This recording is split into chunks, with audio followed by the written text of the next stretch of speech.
If Christianity is untrue, then no honest man will want to believe it, however helpful it might be. If it is true, every honest man will want to believe it, even if it gives him no help at all. C.S. Lewis.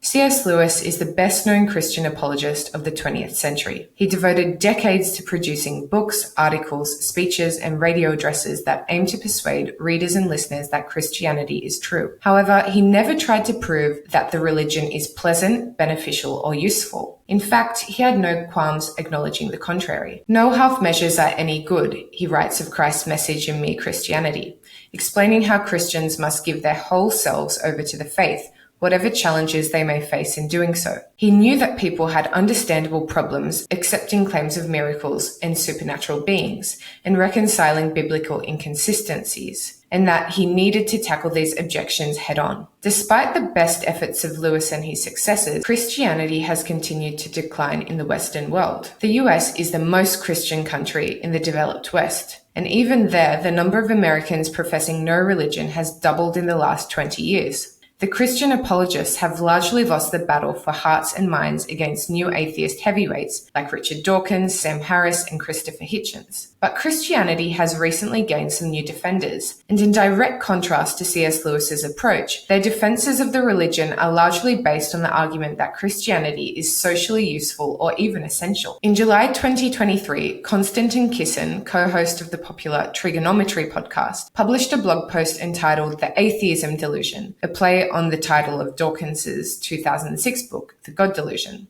The absence of old religion seems to produce only a vacuum into which a new religion rushes in, he writes, arguing that this new religion offers no protection against Islamic extremism, nor a foundation for human rights. The reason new atheism has lost its mojo is that it has no answers to the lack of meaning and purpose that our post-Christian societies are suffering from, he concludes. What will fill this void? Religious people have their answer. Do the rest of us? In November 2023, ex-Muslim writer and campaigner Ayan Ali announced that she had converted to Christianity. Western civilization, she argues, is menaced by expansionist authoritarian regimes in Moscow and Beijing, globalism, Islamism, and woke ideology, which is eating into the moral fiber of our generation. Only our desire to uphold the legacy of the Judeo-Christian tradition can unite us in the face of these threats, according to Ali. But as several of her critics have pointed out, Ali's article makes no reference to the death and resurrection of Christ, the forgiveness of sins, or other points of doctrine. Nor does she describe any personal connection with the Christian God. Ayan, you are no more a Christian than I am, concludes Richard Dawkins in an open letter responding to her article. Pressed on her views by Dawkins in a recent debate, Ali said that she accepted the central tenets of the Christian faith, such as Christ's sacrifice to redeem the sins of man, and told him that her conversion was the result of a long and difficult personal struggle. But the pitch she has made to non-believers is political, not theological. Then there is Jordan Peterson, who has become one of Christianity's most forceful defenders,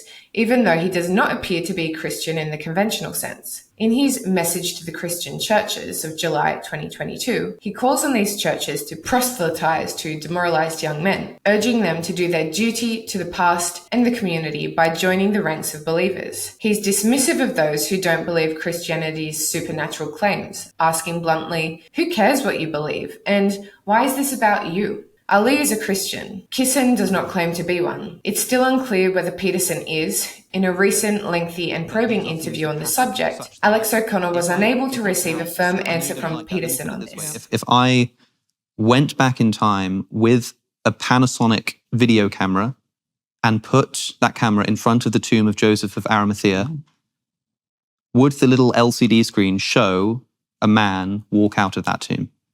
I would suspect yes. So that to me seems like a belief in the historical event of the resurrection, or at least of Jesus leaving the tomb, which means that when somebody says, do you believe that Jesus rose from the dead? It doesn't seem clear to me why you're not able to just say, it would seem to me yes. Because I have no idea what that means. And neither did the people who saw it. But despite the differences in their relationships to the church, all three commentators adopt a broadly similar line of argument, that Christianity is the cure for the societal ills caused by the excesses of progressive politics. Unsurprisingly, few atheists have been persuaded by these arguments. Matt Dillahunty argued in a discussion with Douglas Murray.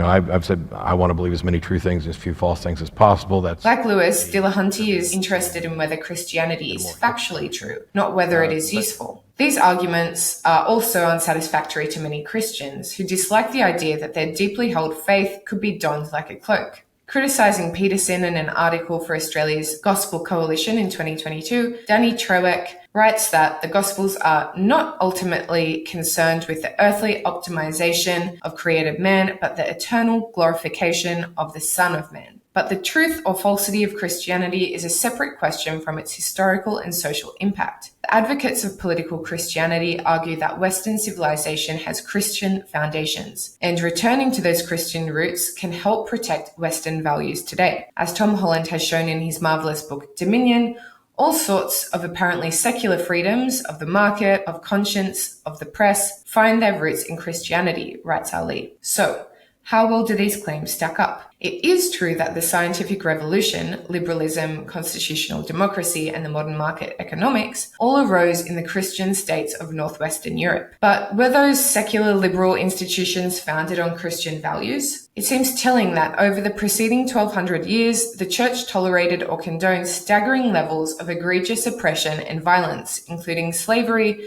the massacre of civilian populations, and the torture and execution of blasphemers, apostates, and heretics. The Bible says that God created man in his own image, but it also endorses killing religious dissidents, sacking and plundering cities, and taking women as sex slaves. Holland's own Dominion is filled with accounts of Christians leading the struggle against ignorance, tyranny, and brutality. Yet it was other Christians who were often responsible for the ignorance, tyranny, and brutality in the first place. It is true that liberation and emancipation movements were often led by Christians, but so were the oppressive systems that they were fighting against. Christian authorities have had a troubled and antagonistic relationship with freedom of thought and speech, including in science. The leaders of the scientific revolution were declared Christians, but at the time it was illegal to profess to be an atheist. And while political Christians today are usually also enthusiastic defenders of capitalism, the growth of market economics was as much hindered by Christian doctrine and church authorities as political freedom and science were. Like most ethical systems designed to maintain social order in societies in which people were overwhelmingly poor, Christianity traditionally encourages its adherents to give up hope of wealth in this world in exchange for riches in the next. Do not covet your neighbor's ox, and be willing to give away your possessions and follow Jesus. Hence the long-running prohibition against usury. Our economy could not function without the practice of lending at interest, but until the past few hundred years, this practice was considered a grave sin. It's no accident that Dante put usurers and sodomites in the same circle of hell, as both were guilty of cheating natural law to gain unearned benefits, wealth without labor and sexual pleasure without procreation. In its defense, Christianity is no worse than many other pre-modern moral systems. In some ways, it is better. For example, the separation of religious and secular authority, critical to the success of the modern West, has a basis in Scripture. Jesus tells his followers,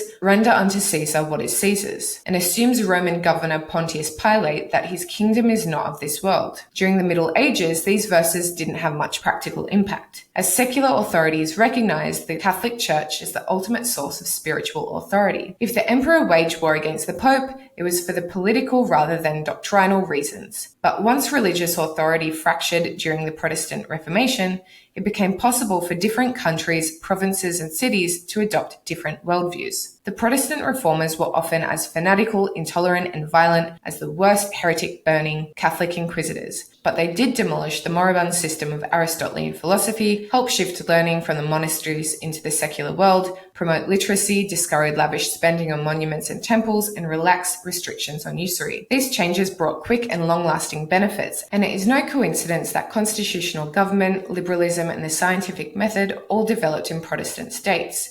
But the changes that allowed these innovations to flourish were not related to any of the core principles of Christian theology. Ultimately, Western civilization has not succeeded because its liberal and secular principles are Christian.